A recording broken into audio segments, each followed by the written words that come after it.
Hello, and welcome back to another episode of the Western Canon Challenge, where we are reading the entirety of the Western literary canon out loud. Today we are continuing in The Well at the World's End, a tale by William Morris. We just finished Book 3 and are now embarking on Book 4, which is the last book, entitled The Road Home. And it begins, of course, with Chapter 1, and it is entitled Ralph and Ursula Come Back Again Through the Great Mountains. On the morrow morning they armed them, and took to their horses, and departed from that pleasant place. They climbed the mountain without weariness, and made provision of meat and drink for the dry desert. And so they entered it, and journeyed happily with not evil befalling them, till they came back to the house of the sorceress. And of the desert they made little, and the wood was pleasant to them after the drought of the desert. But at the said house they saw those kind people, and they saw in their eager eyes, as in a glass, how they had been bettered by their drinking of the well. And the elder said to them, Dear friends, there is no need to ask you whether you have achieved your quest, for ye, who were before lovely, are now become as the very gods who rule the world. And now methinks we have to pray you but one thing, to wit that ye will be not overmuch of gods, but will be kind and lowly with them, that needs must worship you.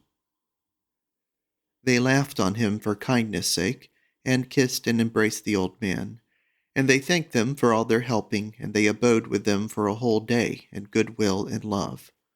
And thereafter the carle, who was the son of the elder, with his wife, bade farewell to his kinsmen, and led Ralph and Ursula back through the wood and over the desert to the town of the innocent folk. The said folk received them in all joy and triumph, and would have them abide there the winter over. But they prayed leave to depart, because their hearts were sore for their own land and their kindred. So they abode there but 2 days, and on the 3rd day were led away by a half-score of men, gaily apparelled after their manner, and having with them many sumpter beasts, with provision for the road. With this fellowship they came safely, and with little pain unto Chestnut Vale, where they abode but one night, though to Ralph and Ursula the place was sweet for the memory of their loving sojourn there. They would have taken leave of the innocent folk in the said vale, but those others must needs go with them a little further, and would not leave them till they were come to the jaws of the pass which led to the rock of the Fighting Man.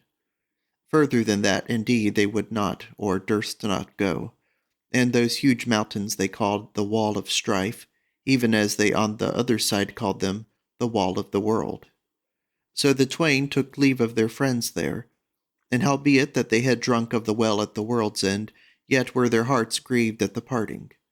The kind folk left them abundant provision for the remnant of the road, and a sumpter ox to bear it, so they were in no doubt of their livelihood. Moreover, though in turn of autumn was come again and winter was at hand, yet the weather was fair and calm, and their journey through the dreary pass was as light as it might be to any man. Chapter 2. They hear new tidings of Utterbol. It was on a fair evening of later autumn tide that they won their way out of the gates of the mountains, and came under the rock of the Fighting Man. There they kissed and comforted each other in memory of the terror and loneliness wherewith they had entered the mountains that other time, though, sooth to say, it was to them now like the reading of a sorrow in a book. But when they came out with joyful hearts into the green plain betwixt the mountains and the river of lava, they looked westward, and beheld no great way off a little bower or cot, builded of boughs and rushes by a blackthorn copse. And as they rode toward it, they saw a man come from therefrom, and presently saw that he was hoary, a man with a long white beard. Then Ralph gave a glad cry, and set spurs to his horse, and galloped over the plain, for he deemed that he could be none other than the Sage of Swevenham, and Ursula came pricking after him, laughing for joy. The old man abode their coming, and Ralph leapt off his horse at once, and kissed and embraced him. But the sage said, There is no need to ask thee of tidings, for thine eyes and thine whole body tell me that thou hast drunk of the well at the world's end. And that shall be better for thee belike than it has been for me, though for me also the world has not gone ill after my fashion, since I drank of that water. Then was Ursula come up, and she also lighted down and made much of the sage. But he said, Hail, daughter, it is sweet to see thee so, and to wot that thou art in the hands of a mighty man. For I know that Ralph thy man is minded for his father's house, and the deeds that abide him there. And I think we may journey a little way together. For as for me, I would go back to Swevenham to end my days there, whether they be long or short. But Ralph said, As for that, thou mayest go further than Swevenham, and as far as Upmeads, where there will be as many to love and cherish thee as at Swevenham. The old man laughed a little, and reddened withal, but answered nothing. Then they untrussed their sumpter beast, and took meat and drink from his burden, and they ate and drank together, sitting on the green grass there. The twain made great joy of the sage, and told him the whole tale, and he told them that he had been abiding there since the springtide, lest they might have turned back without accomplishing their quest. And then mayhappen he should have been at hand to comfort them, or one of them left, if so it had befallen. But, quoth he, since ye have verily drunk of the well at the world's end, ye have come back no later than I looked for you.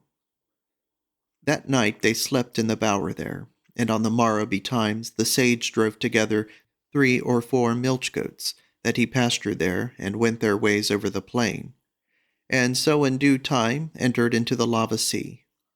But the first night that they lay there, though it was moonless and somewhat cloudy, they saw no glare of the distant earth fires which they had looked for.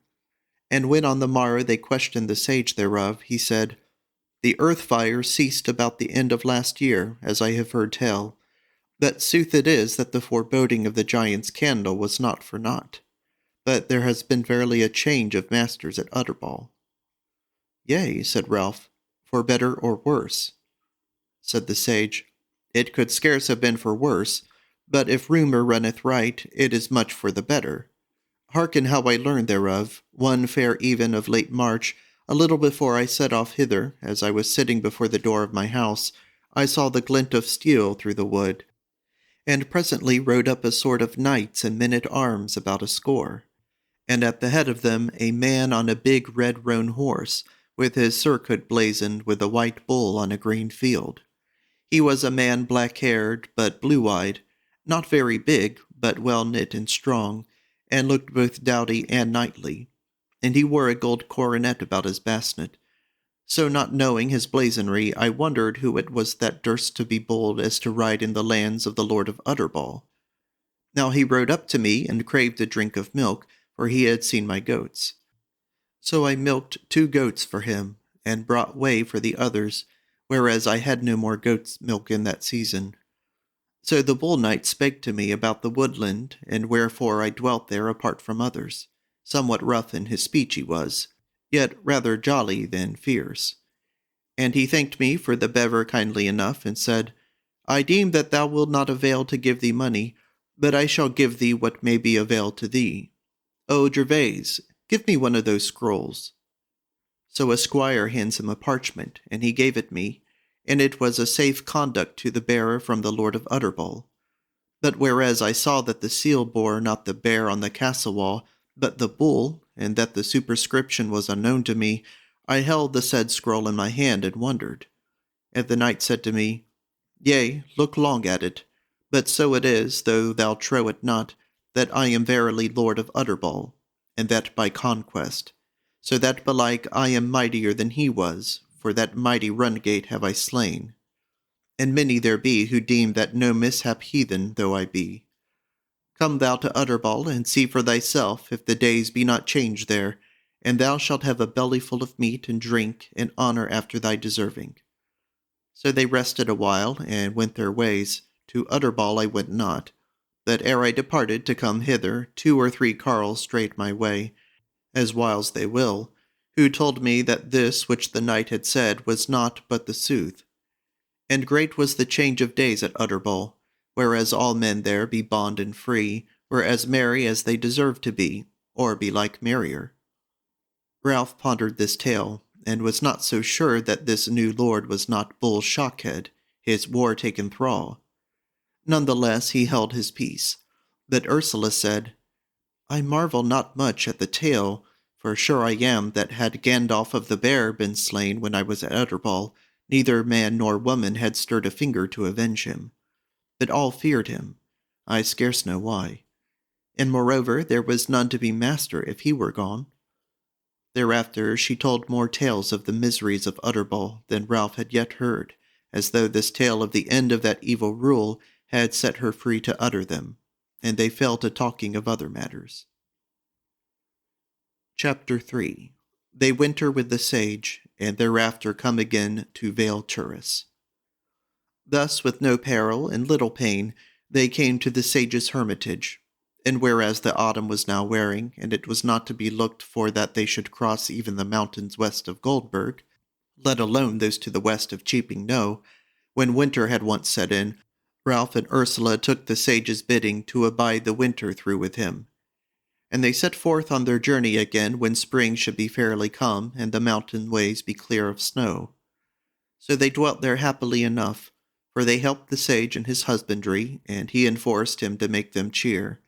And he read in the ancient book to them, and learned them as much as it behoved them to hearken, and told them tales of past time. Thereafter, when May was at hand, they set out on their road, and whereas the sage knew the wood well, he made a long story short by bringing them to Vale Turris in 4 days' time. But when they rode down into the dale, they saw the plain meads below the tower all bright with tents and booths, and much folk moving about amidst them. Here and there amidst the roofs of cloth withal was showing the half-finished frame of a timber house a-building. But now as they looked and wondered what might be toward, a half-score of weaponed men rode up to them and bade them, but courteously, to come with them to see their lord. The sage drew forth his let-pass thereat, but the leader of the riders said, as he shook his head, "That is good for thee, father, but these 2 knights must needs give an account of themselves, for my lord is minded to put down all lifting throughout his lands. Therefore hath he made the meshes of his nets small. But if these be thy friends, it will be well. Therefore thou art free to come with them, and bear witness to their good life." Here it must be said that since they were on the road again, Ursula had donned her war gear once more, and as she rode, was to all men's eyes naught but a young and slender knight. So without more ado they followed those men-at-arms, and saw how the banner of the bull was now hung out of the tower, and the sergeants brought them into the midst of the vale, where about those tents and half-finished frame-houses, whereof they saw 6, was a market toward much concourse of folk. That the sergeants led them through the lanes of the booths down to the side of the river, where on a green knoll, with some dozen of men-at-arms and captains about him, sat the new lord of Utterbol. Now as the others drew away from him to right and left, the lord sat before Ralph with naught to hide him. And when their eyes met, Ralph gave a cry as one astonished, and the lord of Utterbol rose up to his feet and shouted, and then fell a-laughing joyously. And he cried out, "Welcome, king's son, and look on me. Though the feathers be fine, 'tis the same bird. I am lord of Utterbol, and therewithal Bull Shockhead, whose might was less than thine on bent of the mountain valley." Therewith he caught hold of Ralph's hand, and sat himself down, and drew Ralph down, and made him sit beside him. "Thou seest I am become great," said he. "Yea," said Ralph, "I give thee joy thereof." Said the new lord, "Perchance thou wilt be deeming that since I was once thy war-taken thrall, I should give myself up to thee, but I tell thee I will not, for I have much to do here. Moreover, I did not run away from thee, but thou rannest from me, lad." Thereat in his turn Ralph fell a-laughing, and when he might speak he said, "What needeth the lord of these spears to beg off his service to the poor wandering knight?" Then Bull put his arms about him and said, "I am fain at the sight of thee. Time was thou wert a kind lad and a good master, yet not so merry as thou shouldest have been. But now I see that gladness plays all about thy face, and sparkles in thine eyes, and that is good. But these fellows, I have seen the old carle before, he was dwelling in the wildwood because he was overwise to live with other folk. But this young man, who may he be? Or else, yea, verily, it is a young woman. Yea, and now I deem that it is the thrall of my brother Bull Nosy. Therefore by heritage she is now mine." Ralph heard the words, but saw not the smiling face, so wroth he was. Therefore the bare sword was in his fist in a twinkling, but ere he could smite, Bull caught hold of his wrist and said, Master, master, thou art but a sorry lawyer, or thou wouldst have said, Thou art my thrall, and how shall a thrall have heritage? Dost thou not see that I cannot own her till I be free, and that thou wilt not give me my freedom save for hers? There now is all the matter of the service duly settled, and I am free and a lord, and this damsel is free also, and, yea, she is not thy well-beloved, king's son. Ralph was somewhat abashed and said, I crave thy pardon, lord, for misdoubting thee, but think how feeble are we two lovers amongst the hosts of the aliens.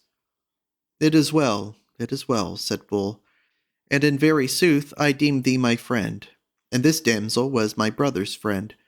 Sit down, dear maiden, I bid thee, and thou also, O man overwise, and let us drink a cup, and then we will talk about what we may do for each other. So they sat down all on the grass, and the Lord of Utterbol called for wine. They drank together in the merry season of May, and then the new lord said, Here be we friends come together, and it were pity of our lives if we must needs sunder speedily.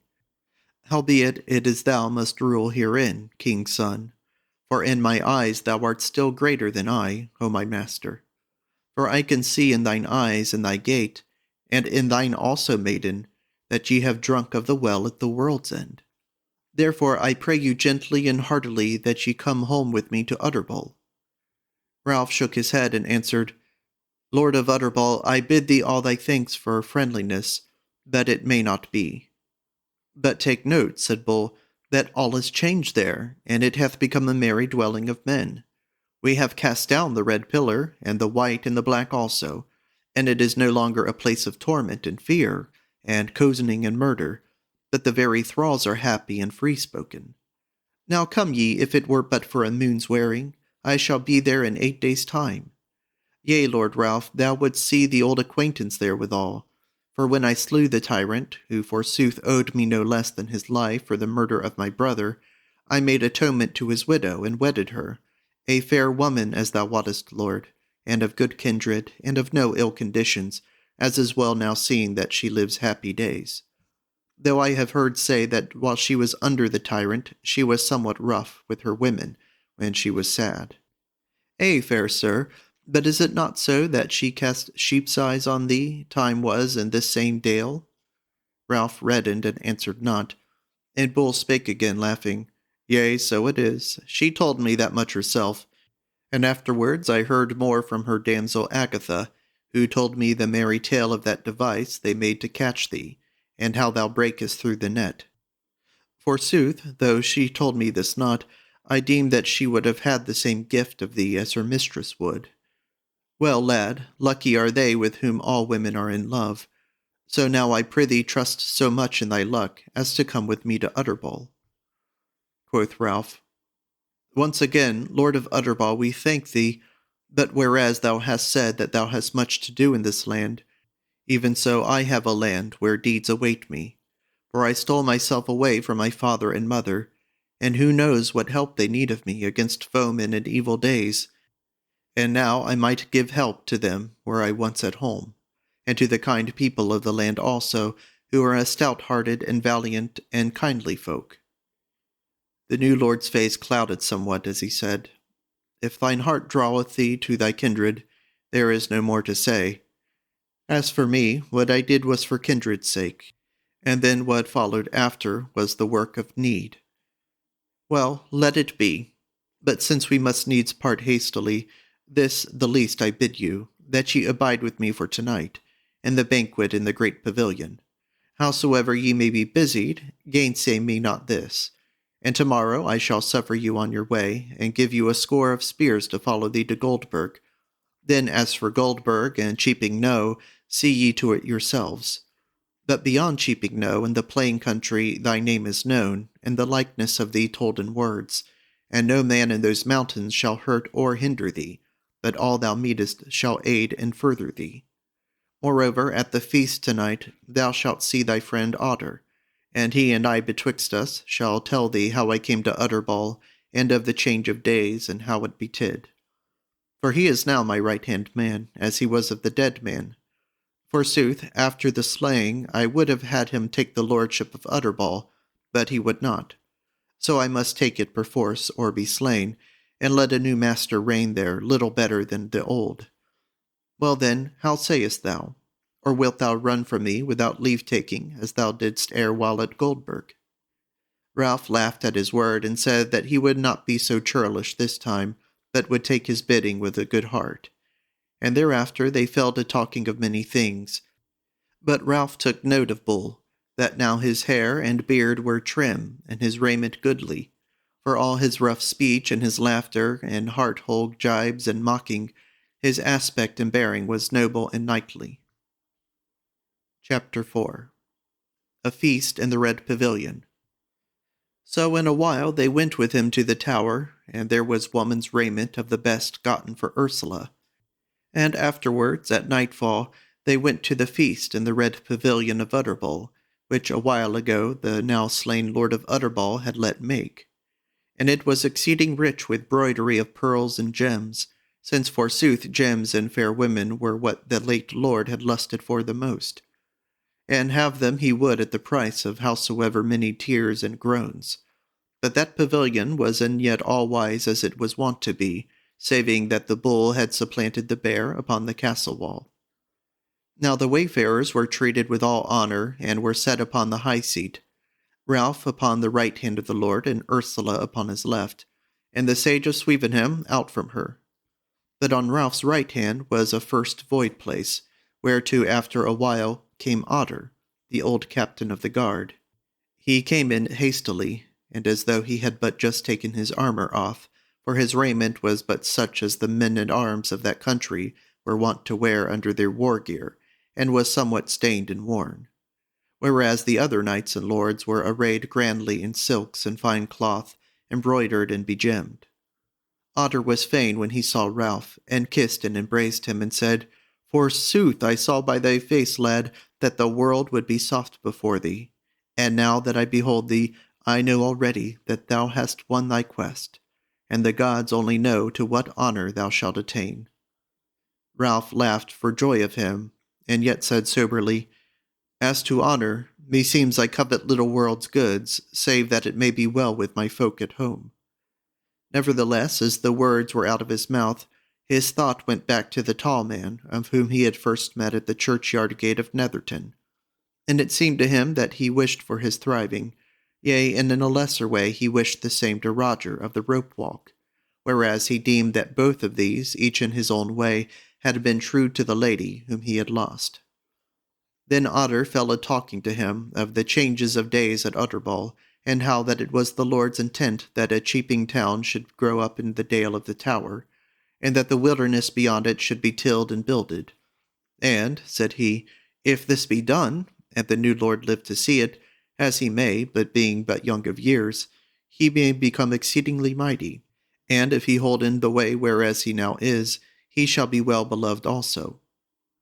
So they spake of many things, and there was minstrelsy and diverse joyance, till at last the Lord of Utterbol stood up and said, Now bring in the bull, that we may speak some words over him, for this is a great feast. Ralph wondered what bull this might be whereof he spake. But the harps and fiddlers and all instruments of music struck up a gay and gallant tune, and presently there came into the hall 4 men richly attired, who held on to spears a canopy of baldachin, under which went a man-at-arms, helmed and clad in bright armor. He held in his hands a great golden cup, fashioned like a bull, and he bore it forth unto the dais, and gave it into the hands of the Lord. Then straightway all the noise ceased, and the glee and the clatter of the hall, and there was dead silence. Then the Lord held the cup aloft, and said in a loud voice, Hail, all ye folk! I swear by the bull, and they that made him, that in 3 years' time or less I will have purged all the lands of Utterbol of all strong thieves and cruel tyrants, be they big or little, till all be peace betwixt the mountains and the mark of Goldburg, and the wilderness shall blossom like the rose, or else shall I die in the pain. Therewith he drank the cup, and all men shouted. Then he sat him down, and bade hand the cup to Otter. And Otter took up the cup, and looked into the bowl, and saw the wave of wine. And he laughed, and cried out, As for me, what shall I swear but that I will follow the bull through thick and thin, through peace and unpeace, through grief and joy? This is my oath-swearing. And he drank mightily, and sat down. Then turned the Lord to Ralph, and said, And thou, who art my master, wilt thou not tell thy friends and the gods what thou wilt do? No great matter belike, said Ralph, but if ye will it, I will speak out my mind thereon. We will it, said the Lord. Then Ralph arose, and took the cup, and lifted it, and spake, This I swear, that I will go home to my kindred, yet on the road will I not gainsay help to any that craveth it. So may All Hallows help me. Therewith he drank, and Bull said, This is well said, O happy man. But now that the men have drunk well, do ye three and Otter come with me into the tower, whereas the chambers are dight for you, that I may make the most of this good day, wherein I have met thee again.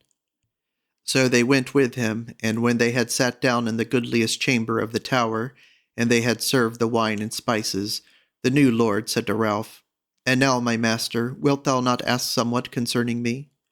Yea, said Ralph, I will ask thee to tell the tale of how thou camest into thy lordship. Said the Lord, This shall ye hear with me, with Otter to help me out. Hearken. Chapter 5. Bull telleth of his winning of the lordship of Utterbol. When thou rannest away from me, and left me alone at Goldburg, I was grieved.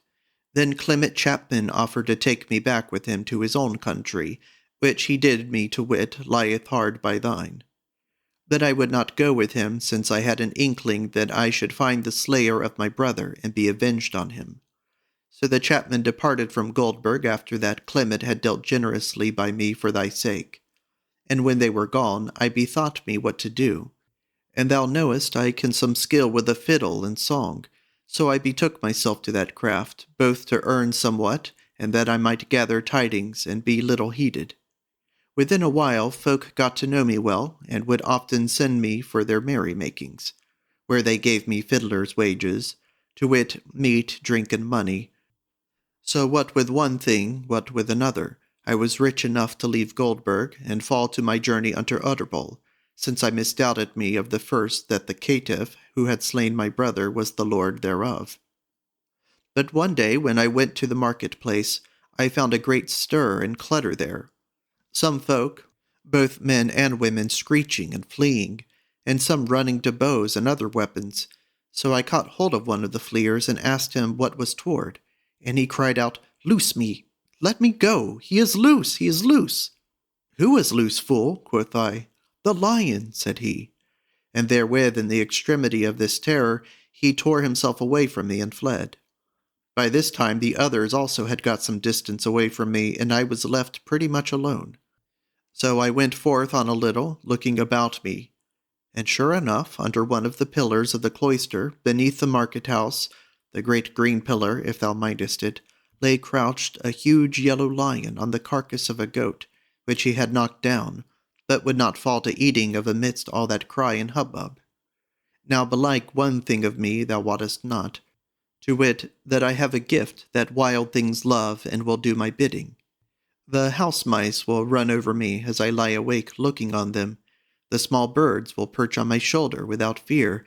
The squirrels and the hares will gambol about quite close to me, as if I were but a tree, and withal the fiercest hound or mastiff is tame before me. Therefore I feared not this lion. And moreover, I looked to it that if I might tame him thoroughly, he would both help me to live as a jongleur, and would be a sure ward to me. So I walked up towards him quietly, till he saw me and half rose up growling. But I went on still, and said to him in a peaceable voice, How now, Yellow Mane, what aileth thee? Down with thee, and eat thy meat. So he sat down to his quarry again, but growled still, and I went up close to him, and said to him, Eat in thy peace and safety. Am I not here? And therewith I held up my bare hand unclenched to him, and he smelt to it. And straightway he began to be peaceable, and fell to tearing the goat, and devouring it, while I stood by speaking to him friendly. But presently I saw weapons glitter on the other side of the square place, and men with bended bows. The Yellow King saw them also, and rose up again and stood growling. Then I strove to quiet him, and said, These shall not harm thee. Therewith the men cried out to me to come away, for they would shoot. But I called out, Shoot not yet, but tell me, does any man own this beast? Yea, said one, I own him, and happy am I that he doth not own me. Said I, Wilt thou sell him? Yea, said he, if thou livest another hour to tell down the money. Said I am a tamer of wild beasts, and if thou wilt sell this one at such a price, I will rid thee of him. The man yea said this, but kept aloof with his fellows, who looked on, handling their weapons. Then I turned to my new-bought thrall, and bade him come with me. And he followed me like a dog to his cage, which was hard by. And I shut him in there, and laid down the money to his owner, and folk came round about, and wondered, and praised me. But I said, My masters, have ye naught of gifts for the tamer of beasts, and the deliverer of men? Thereat they laughed, but they brought me money and other goods, till I had gotten far more than I had given for the lion.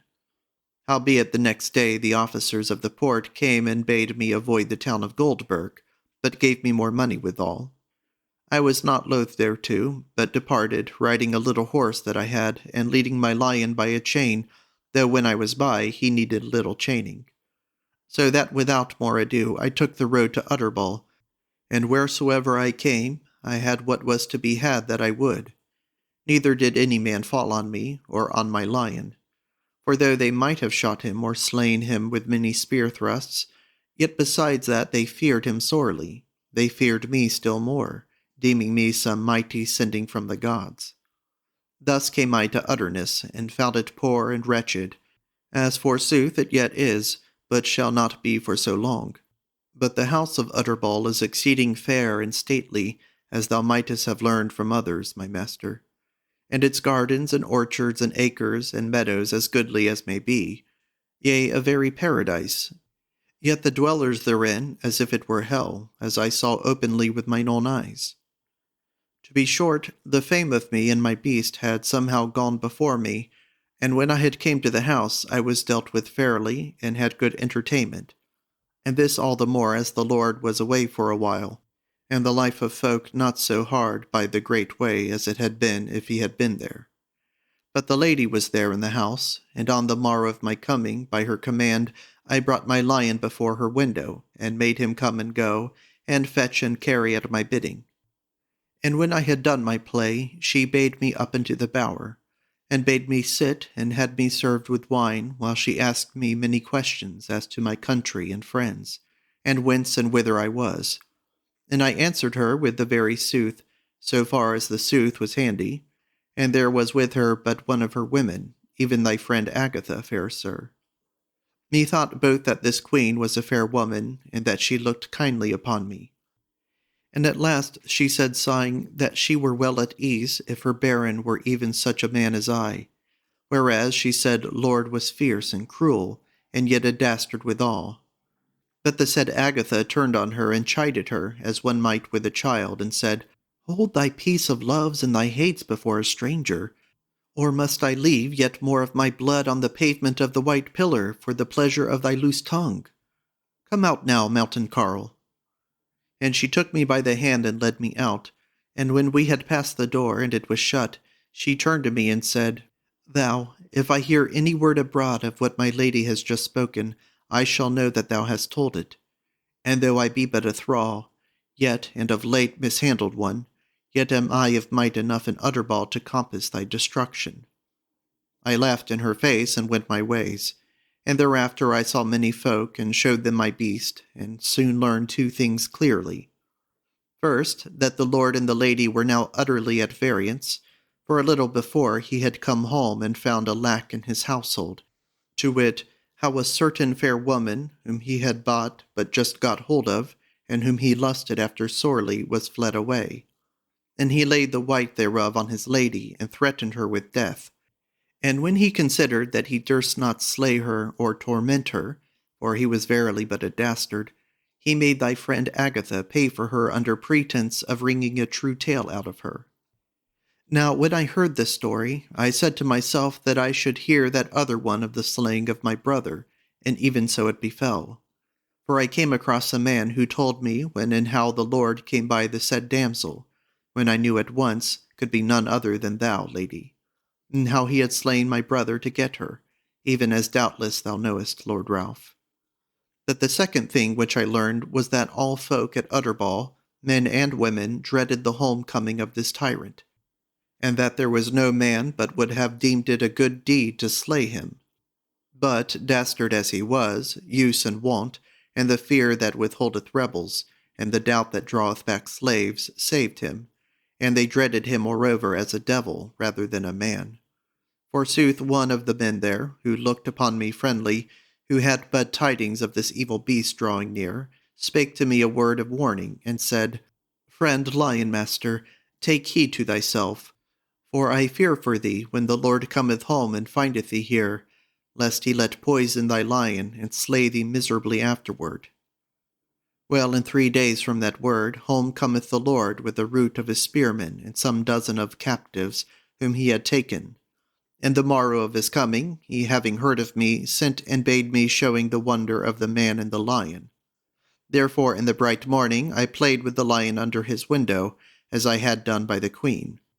And after I had played some while, and he looking out of the window, he called to me and said, Canst thou lull the lion to sleep, so that thou mayest leave him for a little?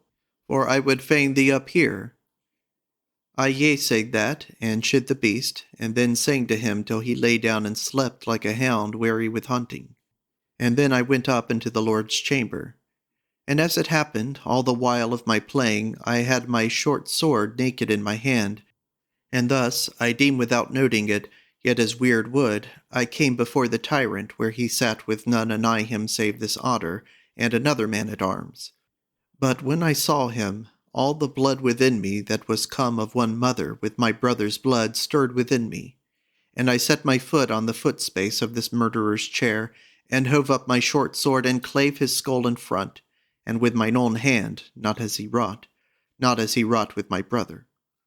Then I turned about to Otter, who had his sword in his fist when it was too late, till he should speak. Ha, Otter, what didst thou say? Otter laughed. Quoth he, I said, Thus endeth the worst man in the world. Well done, lion-tamer, thou art no ill guest, and hast paid on the nail for meat, drink, and lodging. But what shall we do now? Then thou saidst, Well, I suppose thou wilt be for slaying me. Nay, said I, we will not slay thee, at least not for this, nor now, nor without terms. Thou saidst, Perchance then thou wilt let me go free, since this man was ill-beloved, yea, and he owed me a life. Nay, nay, said I, not so fast, good beast lord. Why not, saidst thou? I can see of thee that thou art a valiant man, and whereas thou hast been captain of the host, and the men-at-arms will lightly do thy bidding, why shouldest thou not sit in the place of this man, and be lord of Utterbol? Nay, nay, said I, it will not do. Hearken thou rather, for here I give thee the choice of 2 things, either that thou be lord of Utterbol, or that we slay thee here and now, for we be 2 men all armed. Thou didst seem to ponder it a while, and then saidst at last, Well, I set not out on this journey with any such like intent, yet will I not wrestle with thy weird. Only I forewarn thee that I shall change the days of Utterbol. It will not be for the worse then, quoth I. So now go wake up thy lion, and lead him away to his den, and we will presently send him this carrion for a reward of his jonglery. Gramercy, butcher, saidst thou, I am not for thy flesh-meat today. I was forewarned that the poor beast should be poisoned at this man's homecoming, and so will he be if he eat of this dastard. He will not outlive such a dinner. Thereafter we all laughed heartily. Yea, said Bull, so I went to lead away the lion when thou hadst bidden me return in an hour's wearing, when all should be ready for my lordship. And thou wert not worse than thy word, for when I came into that court again, then there were all men-at-arms assembled, and the free carles and the thralls, and the men-at-arms raised me on a shield, set a crowned helm on my head, and thrust a great sword into my hand, And they held me by the name of the Bull of Utterbol, Lord of the waste and the wildwood and the mountainside. And then thou, Otter, wert so simple as to kneel before me, and name thyself my man, and take the girding of one sword at my hand. Then even as I was, I went to my lady and told her the end of my tale, and in 3 minutes she lay in my arms, and in 3 days in my bed as my wedded wife. As to Agatha, when I had a little jeered her, I gave her rich gifts and good lands, and freedom to boot for her many stripes. And lo there, king's son and sweet lady, the end of all my tale. Yea, quoth Otter, saving this, that even already thou hast raised up Utterbol from hell to earth, and yet meseemeth thou hast good will to raise it higher. Bull reddened at his word, and said, Tush, man, praise the day when the sun has set. Then he turned to Ralph and said, Yet couldst thou at whiles put in a good word for me here and there, amongst the folks that thou shalt pass through on thy ways home. I were fain to know that I had a well-speaking friend abroad. We shall do no less, said Ralph, and Ursula spake in likewise. So they talked together merrily a while longer, till night began to grow old. And then went they to their chambers in all content and good liking. This is the end of chapters 1 through 5 of Book 4 of The Well at the World's End, a tale by William Morris. In the next video, we will proceed to chapter 6 entitled, They Ride from the Vale Turris, Redhead Tells of Agatha. Thank you for listening.